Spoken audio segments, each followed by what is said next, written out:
Hello world, you're watching Exponential Tech. This is the place to be if you're into technologies that have an exponential impact on your daily life, your wallet, and the world. Exponential Tech covers AI, crypto, as well as investing. Today we'll be talking about the Reserve Bank of Australia's interest rate decision made a few hours ago, Bitmain's recent push into the USA, and the use of blockchain technology in biotech. First to the RBA's recent interest rates decision. A few hours ago, the Reserve Bank of Australia decided to hold the interest rates at 1.5% for the 24th consecutive month. This assessment has been based on their perception that the domestic and global economies are doing well. They've suggested that an increase in interest rates is likely to occur in 2019. Yes, the domestic economy is doing well in terms of low unemployment, but inflation is only at 2.1%. They also have a massively overheated property market, and there are massive trade tensions between the USA and China at the moment. Given their location in the world, they are likely to be more affected than any other country. I think it's more likely that the governor of the RBA and his team have held rates this low because of these reasons mainly. Hit the subscribe button now so that you're informed on any changes to interest rate policy around the world. Let's move on to the next story, which is on Bitmain. Bitmain is a giant in the crypto hardware space. I uploaded a video on Bitmain's potential IPO a few days ago. Check it out. I'll link it up in the description section below. Bitmain has confirmed as of Monday that it's investing $500 million into a new data center in Texas in the USA. Bitmain are a truly global enterprise. They have offices in Switzerland and Israel and are also looking to expand their presence into Brazil. I'll be following this company and uploading videos on their development as time goes on. Hit the subscribe button now so you don't miss out. Let's move on to a story where biotech and blockchain come together. A South Korean biotech giant called Macrogen is looking to use blockchain technologies. For those that don't know, Macrogen specialize in DNA sequencing and is teaming up with a data services company called Bigster. The idea behind this venture is to enable the distribution of genomic data without compromising security and patient privacy. This data is very useful for patients as it can be used to develop customized treatments. But it's also useful to pharmaceutical companies as the data can also be used to develop new drugs.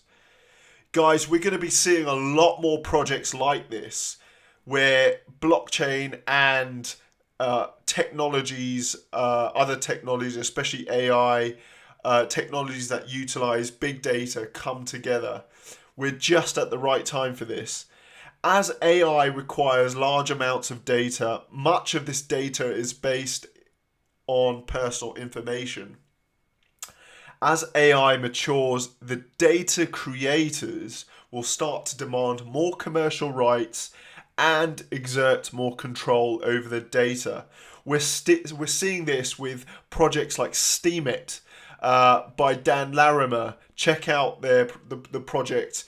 It's effectively a social network, and people who contribute to the social network in terms of content uploads, comments, likes are rewarded with Steemit crypto. We're just at the beginning. Hit the subscribe button now so you don't miss out on updates from this space. Let's wrap up now by taking a look at the state of the crypto markets. As you can see, it's more or less a green day, with the exception of XRP and Cardano and IOTA and Tether. IOTA is the biggest loser of the day at 11.78%, according to crypto giant coinmarketcap.com, I beg your pardon. But losses are gains are roughly between 0.03 and around about a 1%, 1.2%. Let's take a quick look at the charts. Let's start off with Bitcoin on the daily chart. This data is from Bitfinex. You can start to see there's not much movement from the previous day's losses. Actually, from Sunday, we're now at 7,046 US dollars, well under that 50 EMA on the daily chart, which is a key point. I'm not really sure. It's too early to tell whether we're going to see some more losses.